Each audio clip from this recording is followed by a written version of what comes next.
Good morning to you. Good morning.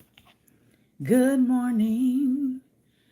Won't you share with a friend or two? Good morning. Good morning to you. And many more. Well. Good morning, good morning, good morning.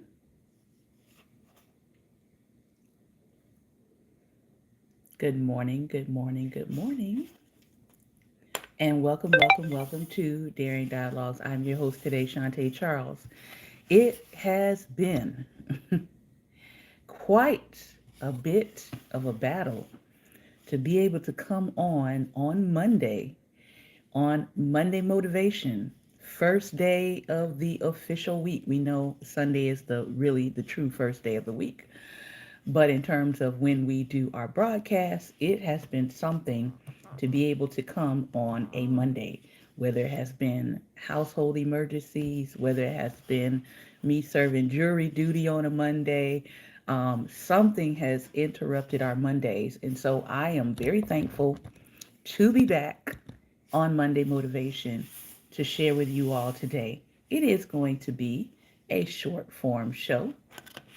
And I wanted to take a look at this book that I'm working through right here. It is called Self Love Rainbow Book Workbook, a complete guide to loving yourself, making self care part of your daily routine.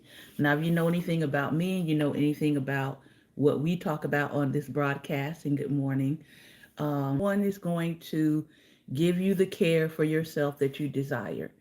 No one is going to go into your mind and read your thoughts and look at you internally the way that you would. And good morning. All right. Good morning. Good morning. I am in the United States. For those of you who are watching around the world, my name is Shantae Charles, and this is Daring Dialogues. If you're with us on Sundays, you know that we also hold a Sunday dialogue where we talk about things related to the Christian faith. All right. So I want to take a look at this particular part of the book, and she's talking about self love barriers, and she's talking about getting to know yourself, what self love is, and what self love is not. Now, you might hear some noise in the background. That's because I'm up this morning making homemade chicken noodle soup. One of the things I like to do is make soups and sauces. So you might hear a little bit of that happening in the background, but I hope that it won't be too noisy. Self love is what is self love? Considering your wants and needs, putting in the effort to create a life you truly love rather than settling for unhappiness.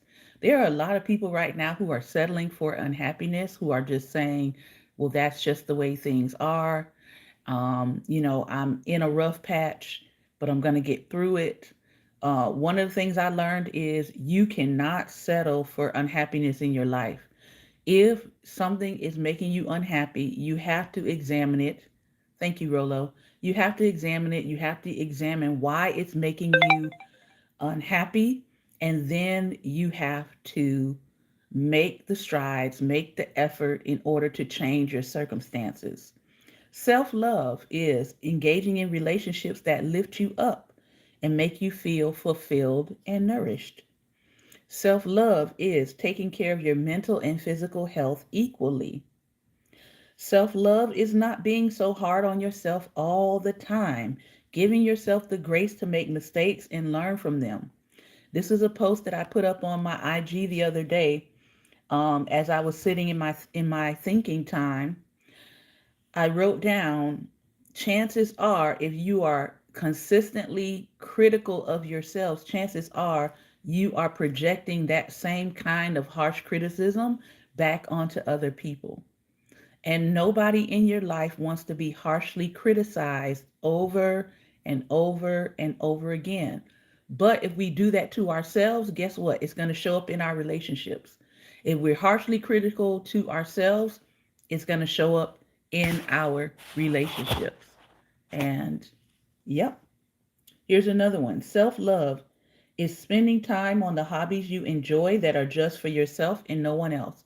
What are some things that you enjoy doing that nobody else has to be involved in? You just enjoy it for yourself, right?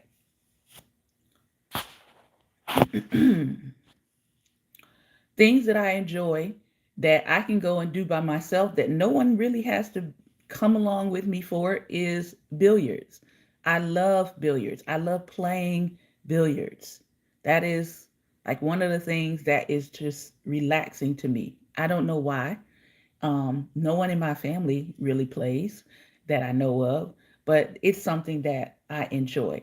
And so my husband indulges me by going out and playing billiards with me.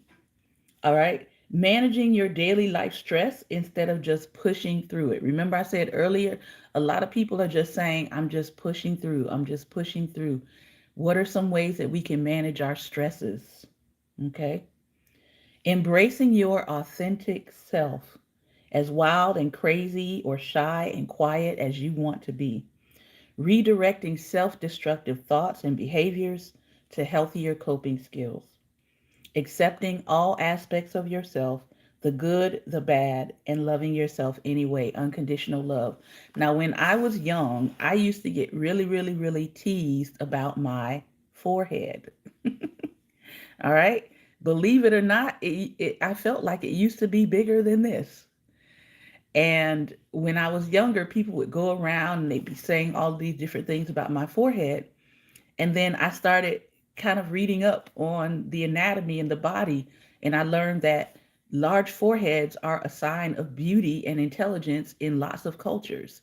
And so if you have a beady head, you're not seen as someone who's intelligent. And I was like, well, that's definitely not the case in American culture. In American culture, people tend to think that a large forehead is unattractive. So I took that bit of information, and then when I was presented with people that were making fun of me, I would say, I'm glad that I have a large forehead. It's a sign of intelligence. It's a sign of beauty. And that kind of like dispelled some of the teasing that was happening.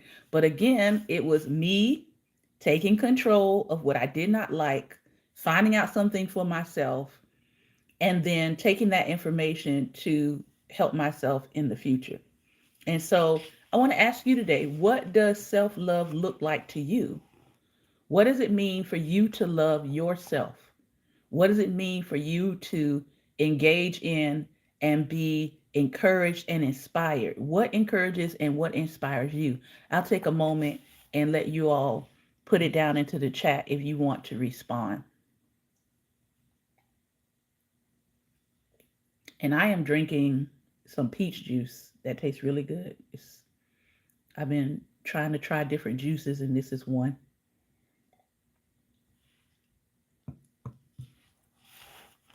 All right. Here's what she says self love is not.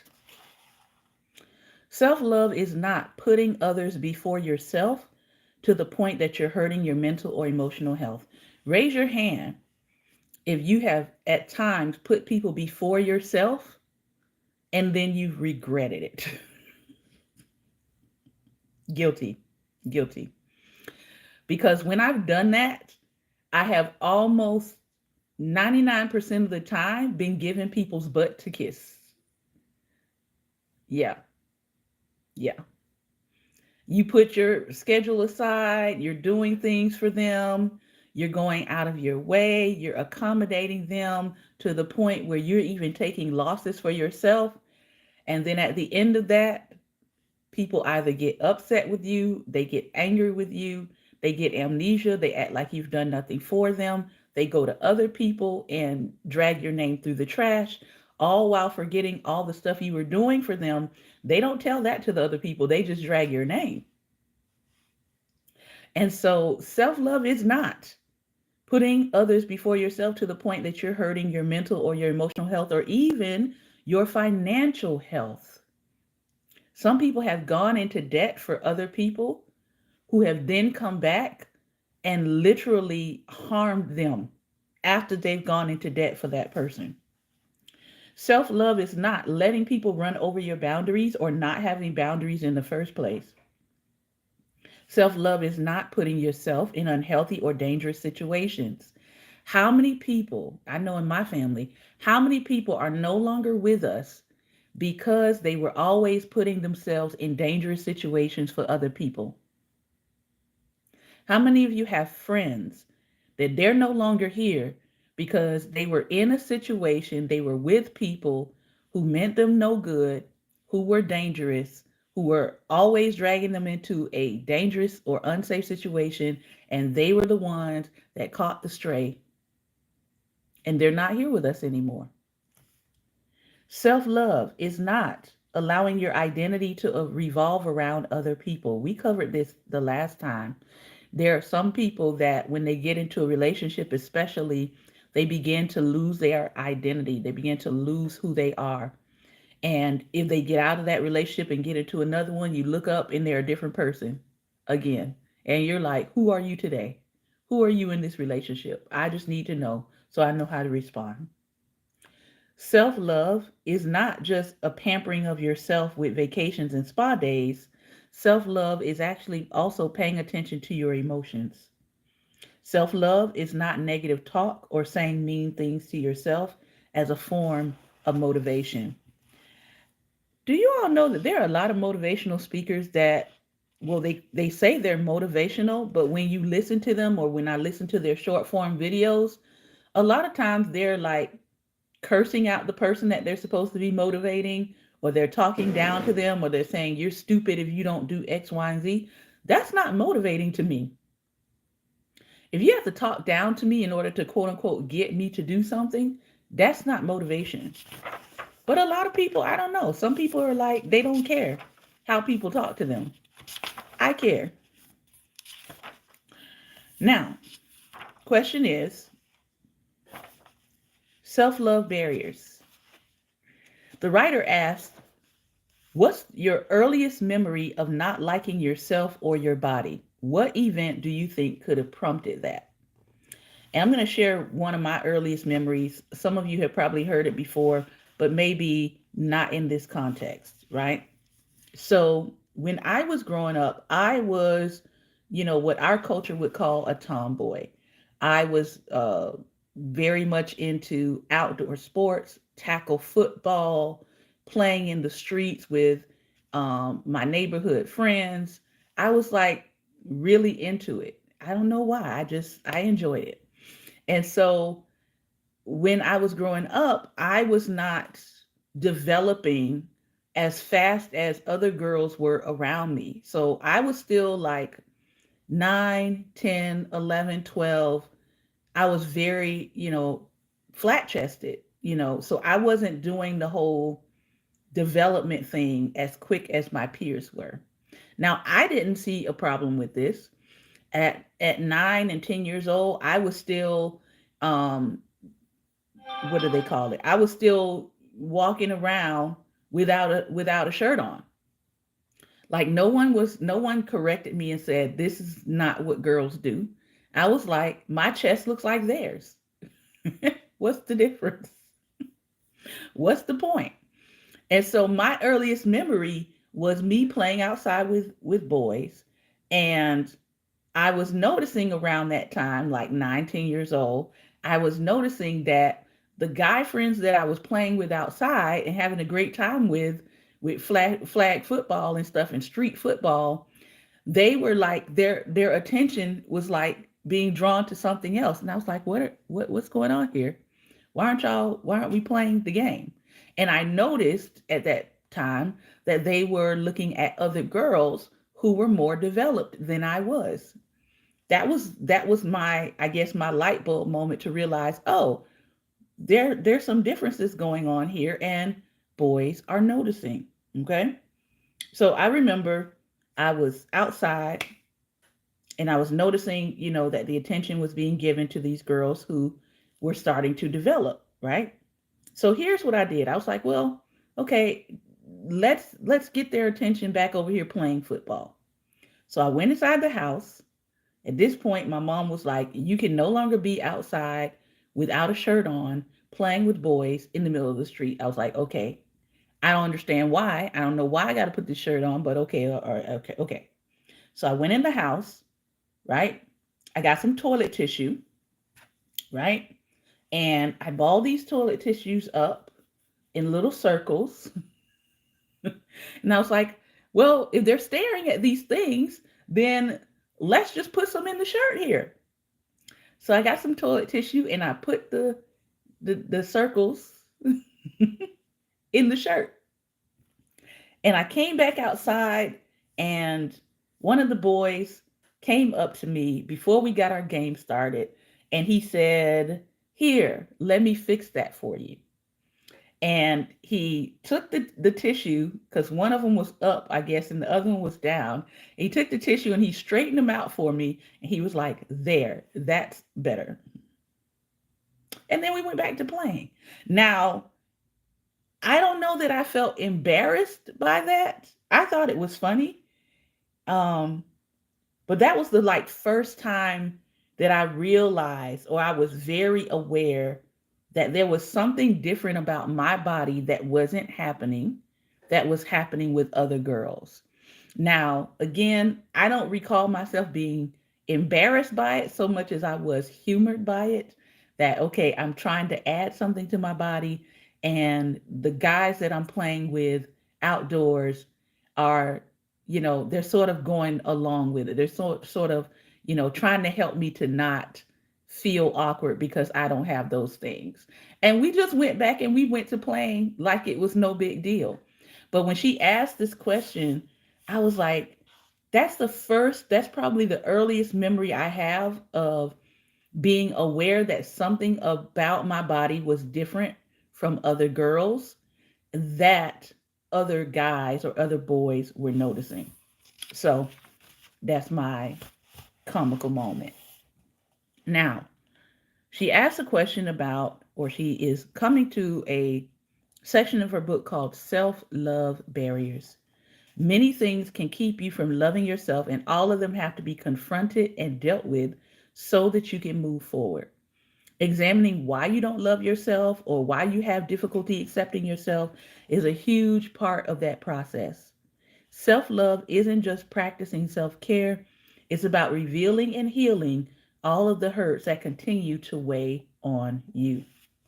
So, self love barriers. One of the self love barriers that she talks about is abuse. Now, I have talked about abuse on here several times. I've talked about it in parts, mainly because though I have processed what has happened to me abuse wise, I know eventually I either want to um, interpret what has happened to me through the arts. So maybe creating a one woman show around those things, or adding those things to my own writing, my own autobiography. And so I haven't covered everything that has happened to me, but I have talked about abuse. I've talked about physical abuse. I did experience physical abuse as a child. And part of that came from my mother having substance abuse issues. I've talked about sexual abuse. Um, I did experience some sexual abuse as a child. Several members of my family did have, unfortunately. I've talked about mental abuse. I don't know that I experienced per se mental abuse, but lots of the things brought me mental anguish. And so abuse is one of those things that some people are so pained by it that they struggle to even bring it up. They struggle to even talk about it. They struggle to even acknowledge that they ever were abused at all. I know people right now who refuse to talk about how their parents abused them, because when they start talking about it, they start automatically making excuses for the parent, meaning they aren't ready to fully examine their parents' part in making them feel the way that they feel. Because, of course, most people love their parents, right? Most people have an idealized version of their parents in their minds if you were raised with your parents, and to sort of go back and examine the ways in which your parents may have abused you or done abusive things to you can change that image that you have in your mind of your parents. And some people are not ready to deal with that. That is okay. The one thing about dealing with these topics is that you should not feel rushed. You definitely should be getting the help that you need. I definitely recommend seeing a therapist who has training in trauma, not just a family therapist, but a therapist who specializes in trauma and helping you to work through and move through healing practices in regards to it. So, abuse, whether it's from friends, family members, or romantic partners, abuse can take its toll on how you see yourself and what you believe you're capable of. Unpacking abuse isn't easy, but it often can't be ignored without consequences. Those feelings and experiences do not just disappear. Sometimes people carry that abuse into their relationships. How they relate to other people is directly sometimes related to how they were abused. Talking about it is a good start. As I said, therapy is an even better one. If it's within your means, share your feelings and experiences with a therapist who can guide you through the process in a healthy way. There are an increasing amount of programs out here that are willing to offer at least, 2 to 3 hours of therapeutic processes for free to at least get you started on the road to dealing with any abuses that have happened in your life. So, abuse is definitely a self love barrier. Pay attention to how the people in your life make you feel and ask yourself if these relationships that you're in are nourishing. Are you in relationships that look like the abuse that occurred? Are you in relationships that allow you to open up and be transparent and say, hey, I have a hard time with X, Y, and Z because I experienced abuse around this area? If you are telling somebody that you have experienced abuse, I want you to pay attention to how they receive that information. If they blow it off, if they say get over it, if they say, well, everybody's had a rough time in life, that is not the person to be further opening yourself up to, because more than likely you're going to be opening yourself up to a world of disappointment with that person, especially if they're not ready to hear your story and your abuse situation. All right. I am going to stop here for today because I do want us to get to part two, which is discussion. If you are watching by YouTube, I want to thank you for your time and attention. You're more than welcome to join us for part two, which is the dialogue side on Instagram. The Instagram handle is at Daring Dialogues. Thank you again, and thank you so much for your time and your attention. I appreciate you tuning in. Take care, be well, and most importantly, be light.